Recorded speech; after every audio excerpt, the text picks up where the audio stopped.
Well, it is my great honor to introduce to you our next speaker, all the way from Santa Fe, New Mexico, Dr. Edmund Storms. I've known Ed almost since the beginning of the cold fusion war, if that's what we want to call it. The title of his talk is My Life with Cold Fusion as a Reluctant Mistress. Is he talking about Monica there? No, she wasn't reluctant. I'm sorry to introduce that topic.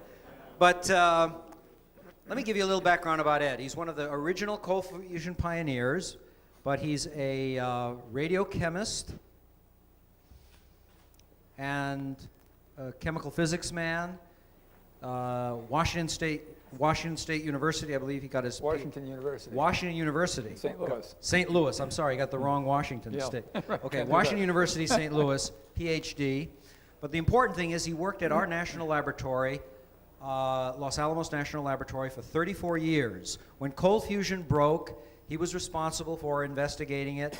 He and his wife, Carol Talcott Storms, both found together tritium evolution from cells. He'll tell you about that. Later, excess heat. He's been at many cold fusion conferences. He has done many fine reviews of the cold fusion effect, which he has published in many places, including MIT Technology Review. In fact, I think I have a slide of that. I'd like to put that up, if I may. Hold on, just one second.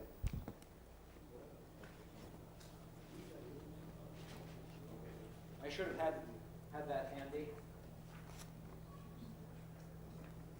In 1994, that was published, so that was a great eye-opener. Journal of Society for Scientific Exploration, et cetera, and last but not least, many fine articles in Infinite Energy magazine. We're here to have Ed tell us his latest impression of where the cold fusion field is going, where this mistress is taking us, and let's have Ed come up.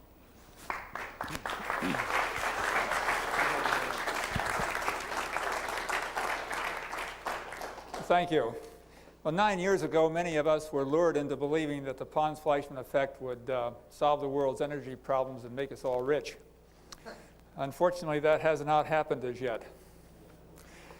I'd like to tell you about my particular path through this minefield that was discovered, and also tell you why I believe that many of our problems, or most of our problems, at least in the Pons-Fleischmann effect, are caused by material problems.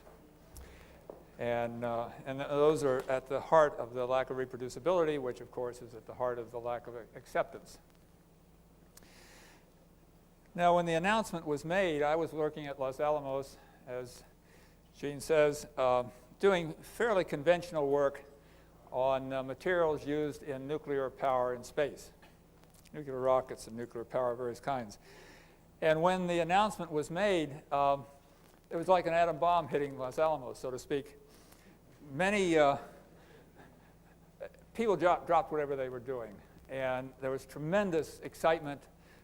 There was creativity and communication generated at the laboratory that was not seen since the war. Great deal of money that was otherwise destined to make better atomic bombs was redirected into cold fusion. Many of us thought that was very appropriate. So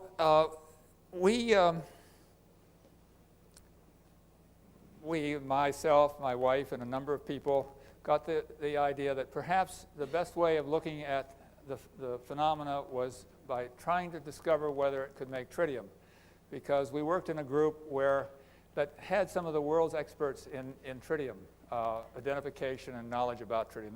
They know tritium when they see it. And so we felt that that was the appropriate way to go. So our first approach was to electrolyze heavy water with a palladium cathode and look for tritium. And in our case, we would look for it in the electrolyte, and we would look for it in the gas stream. And the apparatus that was used is shown here.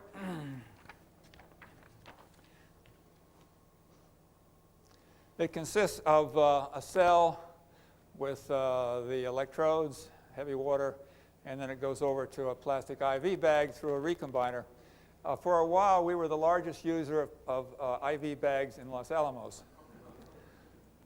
But we would extract the recombinate here with a hypodermic needle, so we could keep track of tritium that was put into the cell and tritium that was taken out of the cell, and the tritium that was left behind in the electrolyte and the tritium that was allowed to go over into the gas phase.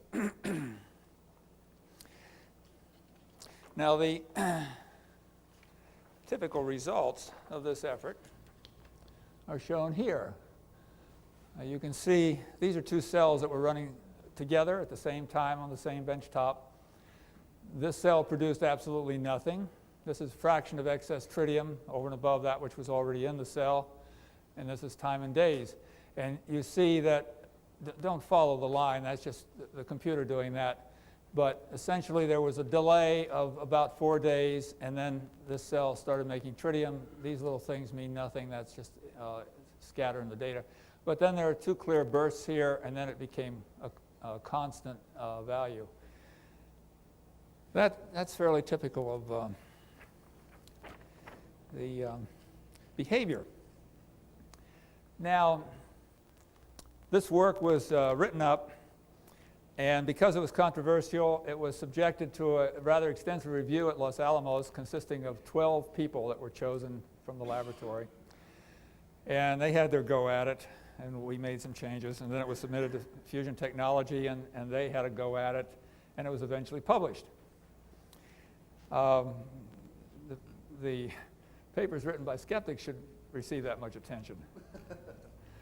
But anyway, it had essentially no effect on the field. People generally ignored it. And why is that? Well, the skeptics would say, well, first of all, there's two obvious sources of tritium. One is the environment in which the cells were sitting. It came in. Los Alamos is known to have tritium all over the place. By whom I don't know, but that's what they would say. And they say, well, it was in the palladium in the first place. You just got bad palladium that somebody had contaminated. Well, we searched for it in the environment. Of course, we couldn't find any. I mean, the health physics people there are very diligent about that. They don't want us breathing tritium any more than we want to breathe it. And so there's very little tritium around where it's not supposed to be. I mean, of course, other places, there's lots of it. And then we'd analyze the palladium to find out if there was any tritium in it, and of course there wasn't. And this has been done by a number of researchers. They've looked at tritium from all over the world. There just simply is not palladium from all over the world. There simply is not tritium in palladium. So that being the case, we decided to take the opposite approach. We said, all right, if we take the cell and put it in a tritium environment, that we know tritium is surrounding it, and we take a piece of palladium and we put tritium in it, so we know there's tritium in the palladium. And then we run the system. If we get the same behavior as we got when we thought there was the absence of this, then we have a clear explanation.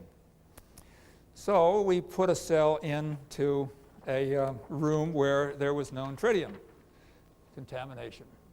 And as you might expect, once it was in the room, the tritium level in the cell rose, and then it reached a steady state, as you would expect. In other words, there was an instantaneous increase, no delay, and then essentially a leveling off to a constant value. Well, that's quite different than what you saw earlier in terms of our tritium production. And besides that, we would have cells running simultaneously, some of which would produce tritium and some of which would not. So they were both exposed to the same environment.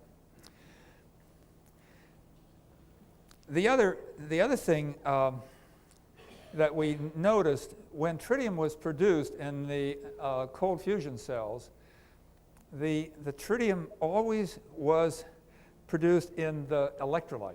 It was not produced in the gas.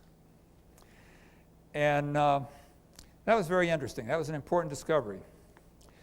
So when we ran the palladium that contained known tritium, this is what we got. This is the fraction of tritium that was in the material to start with, against time, being electrolyzed as the cathode in a normal cold fusion cell. And you can see that the tritium in the gas phase rose and was almost all of it. There was very little of it that appeared in the electrolyte. So in other words, tritium that is present known to be present has an entirely different behavior than tritium that's being produced in a cold fusion cell. We were also able to show, using the tritium as a tracer, how this loss here was a first-order reaction. We could relate that to some of the properties of the palladium, and we could understand why it is that the tritium was going into the gas phase. Well, all that was very interesting, but again, it had essentially no effect on the skeptics. Now, one of the things that we discovered and began to appreciate is the role of cracking. I mean, palladium, when it takes up deuterium or hydrogen, cracks. And this isn't so very obvious because when you look at it, you don't see anything. It just holds together there beautifully, but it in fact does crack. And we began to appreciate the role of these cracks in defining the amount of deuterium that you can put into palladium, which is one of the critical parameters.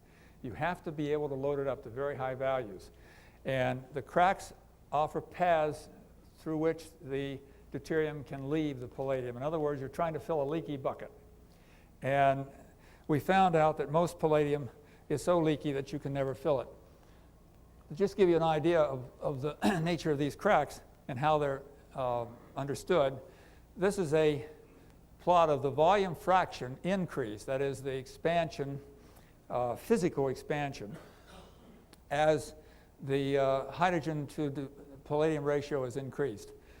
And we go through the alpha phase, which is hydrogen simply dissolved in the metal, to the beta phase, which is a crystal structure that's a reorientation of the original structure. And the expansion that you measure physically by these dots tracks that which you'd expect from the lattice parameter increase until you get up to here. And then the lattice parameter increase shows that it should do this, whereas the physical measurement shows that there's an extra volume being generated. That extra volume is caused by the cracks. So that's sort of the average effect of these cracks. It turns out, and you'll see a little later the importance of this, that most palladium cracks. And every time you go through this cycle, you get more cracks. In fact, as we've repeated over and over again and have built up a concentration of 30% volume excess in these things. And other people have gone even further than that many years ago when this was acknowledged. And in fact, if you take a plate, a thin film of the stuff, this was done back in the early 30s, and load it and deload it, load it and deload it, it turns slowly into a little cube because of the changes in dimensions. Anyway, so this is an important aspect of palladium's chemistry, and it's an important aspect in determining whether or not you will make any excess energy. Well, about that time, I wrote my first review, and on the basis of that accumulated knowledge, I persuaded my division leader to fund a study of the heat-producing effects of this phenomena. And so I constructed a calorimeter which had contained in it all of the attributes that the skeptics demanded. It was stirred, it was sealed, it had a recombiner inside of it, it had multiple temperature readings inside. The stoichiometry was determined by putting deuterium gas in here and measuring the change in deuterium gas pressure as it loaded. So we had a measured stoichiometry as a function of time. It also had a reference electrode in there so we could measure the open circuit voltage. And I'll get into what that is a little later. But that's also an important thing to measure. Anyway, this was an isoparabolic calorimeter. It measured the temperature of the water surrounding this cell. It wasn't a flow type. I mean, we measured the input and the output, but it was flowing so rapidly there was very little difference between them. We just wanted a constant temperature surrounding it. Rather than putting it into water bath, we brought the water bath out. That way we could keep track of the cell and look at it. And so we measured the inside temperature and the outside temperature. Now the results. Now, I should point out that about the time we got this thing done, the Japanese were having some rather spectacular effects. Takahashi in Japan had demonstrated in one of his cells heats up to 75 watts. I mean, it was just mind-blowing. I mean, nobody had gotten anywhere close to that, and of course, nobody believed it. So he sent me a sample of his material, and I put it in my calorimeter, and this is what we got. Now, I might point out this calorimeter can be calibrated on the fly. It contains an internal joule heater, so you can calibrate it as you go. Anyway, this is 220 hours from the beginning. Back in here, there were also some heat bursts, making maybe up to 2 watts. Nothing very exciting to skeptics, but very exciting to me. But eventually, it got to this situation. And I need to show this to you in more detail. This is the excess energy. That's the energy over and above what we're putting in, measured by the calorimeter. And these blue points are taken at 2.8 amperes applied current. The other points you see down here are a lower current.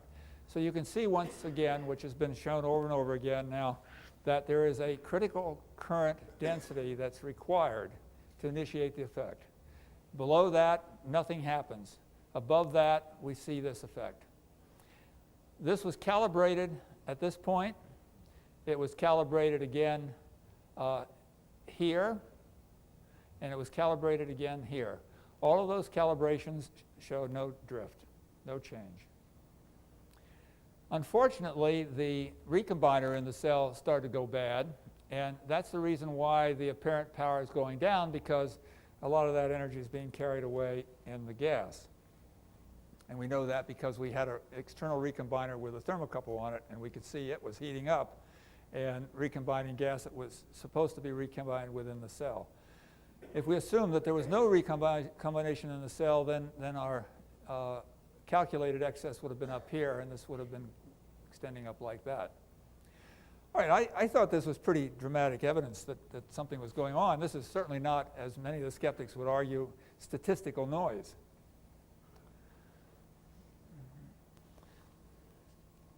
Now, the interesting thing was that after we ran this, the Japanese supplied me with another piece of palladium, which was manufactured, as they say, in the same manner as the first piece. That second piece was dead, so nothing. Now, there was a difference between the first piece and the second piece. The first piece had an excess volume of a little over 1%, maybe just about 2% excess volume. The second piece had around 13% excess volume. So those two pieces of palladium were quite different from one another in that respect, and again, were quite different in their respect of producing excess energy. Well, having heard that, then they went back and made a third batch, which they say was done exactly the way the first. I mean, the second batch they had done it, not exactly the same, because, who knows what's important. But this time they did a Japanese copy, so to speak. And it made excess energy. And it made not as much, but then it had a higher excess volume. So we were pretty convinced that the cracking was an important parameter, and therefore the materials characteristics of palladium needed to be examined in some detail to find out how to avoid this. Well, having done that, time went on. Los Alamos got less and less interested in this whole field. Pressure was being put on me to stop messing around with cold fusion. Fortunately for me, I was getting older by the minute, and retirement looked very attractive. And indeed, they had a buyout program where they'd pay you to leave, which was just absolutely incredible. So I took the better of both worlds, and my wife and I both retired and moved to Santa Fe and built a house. And in that house, I built a laboratory. And so now I'm doing it without having to ask any bureaucrats what I need to do next. all I have to do is pay for it, which is no small problem, as you all know. Anyway, having got that set up, I received a batch of palladium from Japan, from IMRA in Japan. And it was a batch of 90 samples that were 8 different sets for the purpose of evaluating those properties of the palladium that were relevant to producing this effect. And that's what I set about doing. Now, one of the calorimeter results that I got from this batch is shown here. This was a calorimeter similar to the one I showed earlier, a nice parabolic type.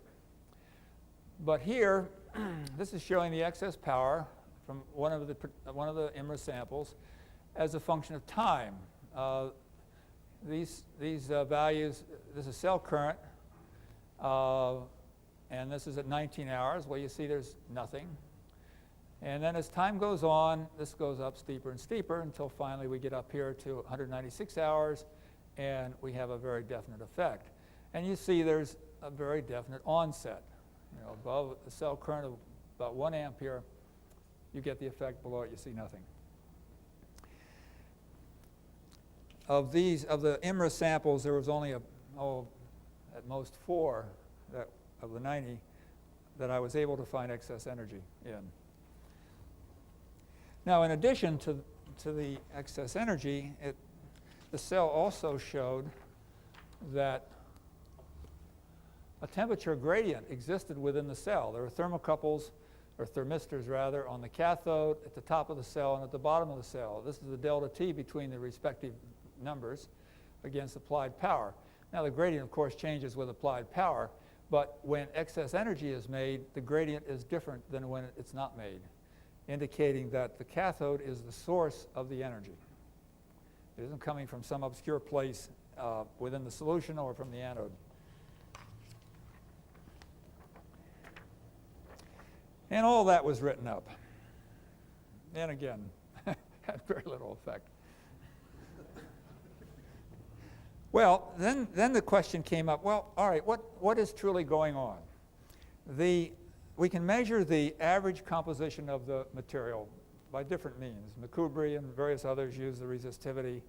I prefer to measure the average using a technique that measures the quantity of oxygen that's left over after the deuterium goes into the palladium by displacing oil. But in any case, all these techniques are all average values. And around this time, I became absolutely convinced and published my conclusions that the effect is not occurring in the bulk, it's occurring in the surface, and it's not even just the surface, it's only certain little spots in the surface. So the regions that are nuclear active, the special condition of matter that's required, are very few and far between, and are very much, their properties are very much diluted by the properties of the bulk material. And then the question is, well, how do you understand more about those isolated spots? And indeed, how do you understand a little bit more about the surrounding bulk material that needs to support the presence of these isolated, unique regions to grow? So that was the next order of business. And there's a number of ways in which you can evaluate palladium and get a feeling for whether or not it's going to produce excess energy. And it was on that basis that I've developed a technique which allows pre-testing. In other words, you don't have to go through 99 pieces of palladium that do absolutely nothing in your calorimeter, which you normally would have to wait for weeks to occur. You can do it very, very quickly and sort out a bunch of palladium that will work, and you don't have to spend a lot of time messing around. All right, well, the concept is that in order for the necessary concentrations to build up, there's 2 processes that have to be optimized. One is the ability of the deuterium to go in through the surface and be absorbed into the lattice. That's the ingoing deuterium. And then you also have to block those methods whereby it's leaking back out, and that's the outgoing part. And these 2 are independent of one another.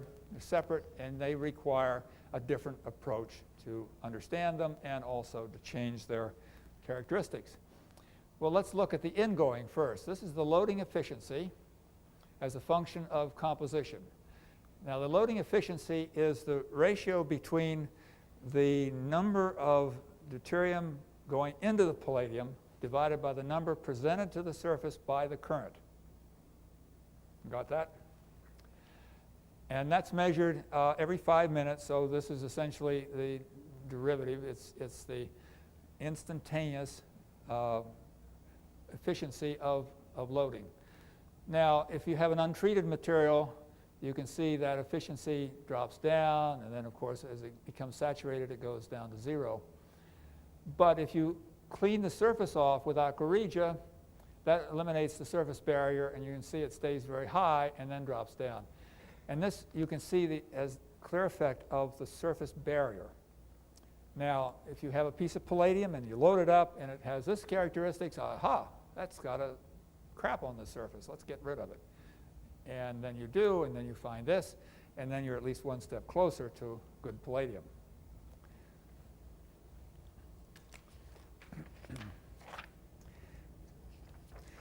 The other side of the coin is the deloading, the outgoing. Now here we're measuring the average composition against time. This is deloading after the current has been turned off within the cell. And you can see that there's a delay. That's just due to the inertia of the system, but don't worry about that. There's a straight line relationship here between the square root of time and the amount of material coming off, being retained in the sample. There's a break-in slope here, which is the point at which the alpha phase forms on the surface, and at that point the diffusion rate changes through the solids, and then it goes down at a different rate. It's this slope right here that we want to look at.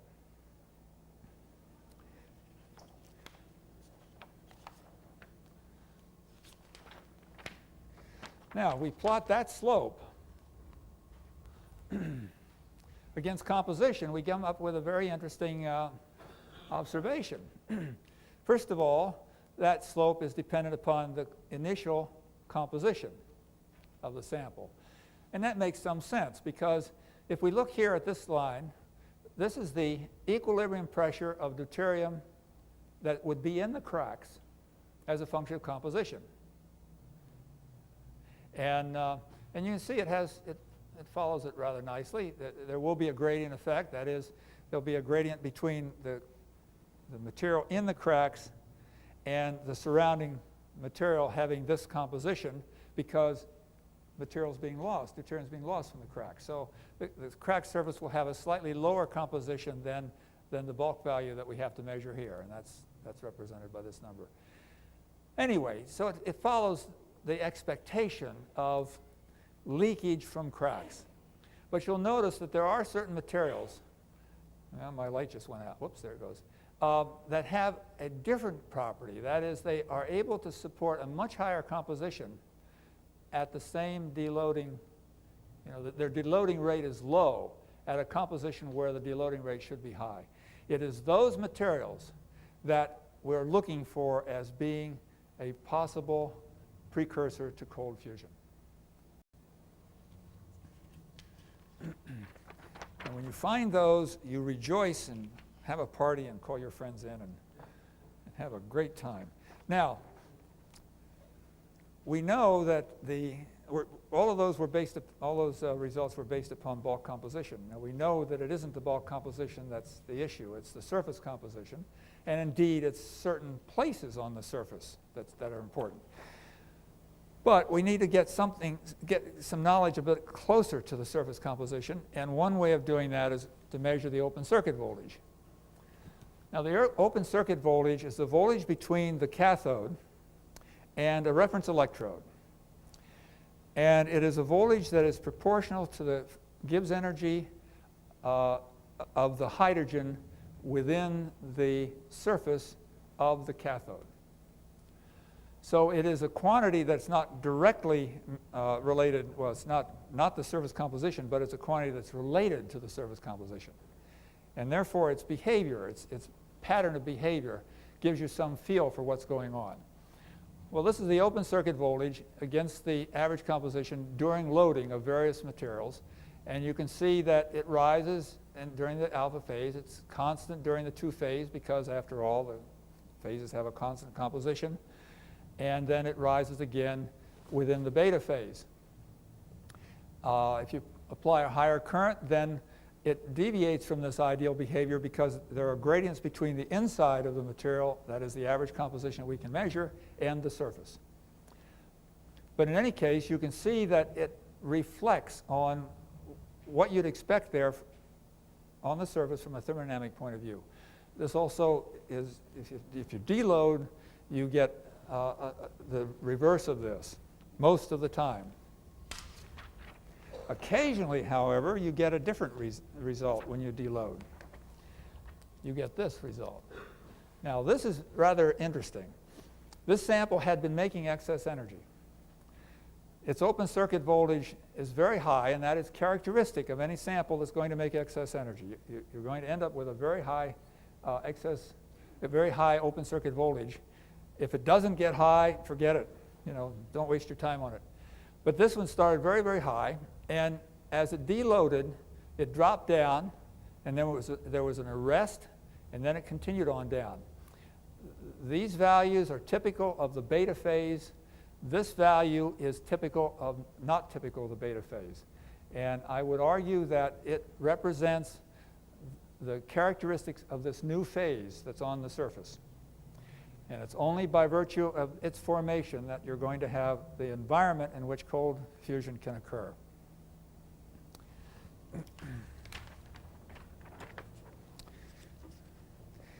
Well, another way of getting at the surface composition is to use thin films. Here I electroplated palladium, in this case films only 2 microns thick, onto platinum. And it turns out that's a very good way of creating the environment to produce cold fusion. These samples are active more often than our solid materials. But the interesting thing is that you can measure the composition of this surface, that is the average composition of this thin film, and you get values that go up to 1.5. This is the average composition of bulk material, and this is the characteristic of this thin film material. In other words, this material has a composition of 1.5, I would argue, because less of its thickness is bulk, or material that's below the composition of this super saturated surface. And therefore, the average is higher. It does mean, however, that the true surface, the surface where the action is occurring, has a composition even higher than this. And indeed, this one was not nuclear active, and so to become nuclear active, it's going to have to go even higher than that. I'm proposing that the composition of the true active regions at least 2.0. And that creates a whole new possibility for a whole new structure. That being the case, all the theories that have been directed towards trying to explain this phenomena using beta palladium deuteride's characteristics are barking up the wrong tree. It's just simply a waste of time because we are not working clearly with beta palladium deuteride. It's something else. We don't know what exactly that something else is, but it's a material that has far higher compositions than are able to be supported in the beta phase, and it, of course, has other very strange characteristics by itself that are needed to overcome the Coulomb barrier and produce the strange nuclear effects, which everybody admits beta palladium deuteride cannot do. I mean, the skeptics say, well, you just can't do it in that environment. And I say, absolutely true. You cannot. So I'm not selling out to cold fusion. I'm just saying that that's not the material we're working with. Well, recently I've put together another device, another calorimeter.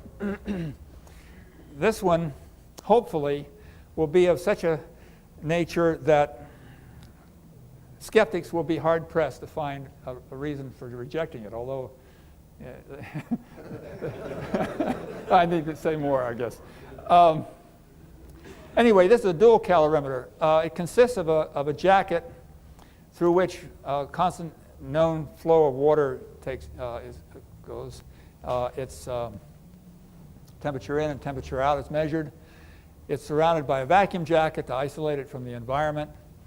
Then that's in a box that is has a constant temperature. It has an internal heater that can be used to calibrate it. It has several lugum capillaries to measure the open circuit voltage. It has probes, thermistor probes on the cathode, several other places. It's easy to take apart. You can see inside of it. You can measure the heat two different ways, both by the isoparabolic technique and the flow technique. Anyway, that's the one I'm presently using. This gives you a picture of it. The calorimeter, my light went out. This you can see is the calorimeter. There's the anode in there. The water flows through here, through the jacket, out here, through a mixing where it more or less equilibrates with itself, past the thermistor, and then back out. This also allows me to measure the superconductivity of a sample once I get one that's actually producing cold fusion, because I have the circuits in there, and then eventually I'll put the coils around there, around the calorimeter, that will enable me to measure the magnetic susceptibility of the material inside, which allows you to detect superconductivity.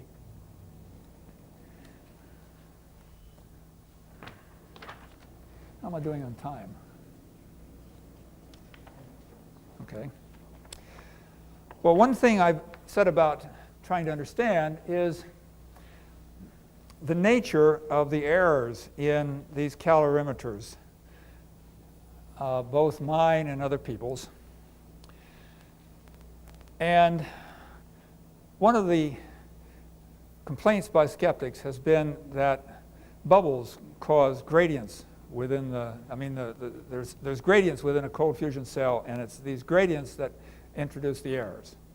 And so you don't really know what the temperature is inside. Well, I have a cell that, not the one I just showed, but another one, where you can measure the applied power, and you can measure the top and bottom temperature of the electrolyte. And I have the ability to apply power by electrolysis or by a Joule heater inside. If you apply Joule power, maybe I can do it over here, you can see that the gradient increases as you apply more and more power to the internal heater. But if you put just a little bit of electrolysis in, such as to create bubbles, that gradient disappears. On the other hand, if you're using just electrolysis, the gradient is essentially zero because of the bubble mixing. And this is what Pons and Fleischmann have advocated, and a number of other people have demonstrated, that the bubble mixing essentially removes all gradients of any significance within the material, or within the electrolyte. And you can see, here's another, this is the heater current, constant heater current, temperature gradient, constant heater current. And this is applied electrolytic current. And you can see as you apply a very small amount of electrolytic current, the gradients drop down to essentially zero and remain constant. So that's not an issue. Lewis had made a big point of that early on, and that was one of the reasons why people rejected the field, but he was absolutely wrong on that score as well. On the other hand, there is a problem. So he's half right. If you measure the conduction constant, that is, the calibration constant of the calorimeter is based upon essentially the thermal conductivity across the cell wall. And you assume that thermal conductivity is constant. It turns out that it's not. And the reason it's not constant is because there is a stagnant layer of fluid on the inside through which the heat has to be transported, in addition to being transported through the glass. That stagnant layer is very sensitive to the conduction of the fluid inside. Now, anybody in boiler technology would know this, but those of us in less robust science don't. But Anyway, the if you plot the RPM, this is the RPM of a stirrer inside the cell, against the measured conduction constant, or if you wish, the calibration constant of the calorimeter, you can see that a little bit of stirring has a big effect, and then it continues to rise, and indeed it never levels off as far as I can tell. So this means that the amount of the bubbles, amount of mixing, is going to change the calibration constant, not the gradient. And that can alter the apparent excess energy. And this means that people who have used unstirred cells are at risk in producing faulty results. Now, Pons and Fleischmann got away with it because they calibrated their cells often, and I would suggest that most of their work is probably quite all right. As you get down to very low applied currents, which they did, then you get into some trouble. And so the results that they give at the low end of the spectrum probably are not correct. Anyway, this is an aspect of the calorimetry that people need to take into account, and will account for some of the errors. Well, the question, what do we do next? I mean, where are we in this field? My feeling is that the field is in a transition stage. It's on, what would I say? It's on life support right now. It has a choice of either a miracle resurrection or a slow or a fairly fast death. We're in that transition zone. Which way it's going to go, it isn't at all clear. There are a number of experiments that are being done now that look very promising. The case work is one example. The work that's being done in Japan with Arata and Roger Stringham's ultrasonic loading. Those techniques have a lot of robustness to them that are not so dependent upon the material properties, certainly not in this manner, and therefore really offer the possibility of some commercial development, but more importantly, convincing the skeptics that there is something real. And if we can do that, if we can use those examples effectively and get the skeptical attitude to change, and I think we have some hope. However, the skeptical attitude is solidified. It's harder and harder to publish papers in recognized journals. It's harder and harder to get anybody's attention. And as a result, it can go either way. So anyway, from my point of view, it's very frustrating because I can do a certain amount of this in my basement, so to speak. But having worked at Los Alamos for many years, I'm fully aware of the high-tech techniques that are available, the methods that would make it possible to really understand what's going on, that are available in science. I mean, it's nothing that has to be reinvented. It's all that equipment is out there. We just simply can't afford to pay for it. And until we can afford to pay for it, the necessary questions will not be answered. So hopefully, what I say in my in the written version of this talk, which hopefully some of you will read, I may have to abandon this mistress. My wife would like that. And maybe some of you will can afford to marry her, and we'll go on from there. Thank you.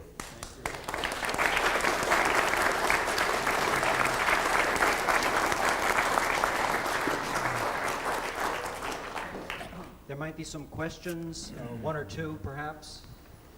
If there are. Someone there? Yes.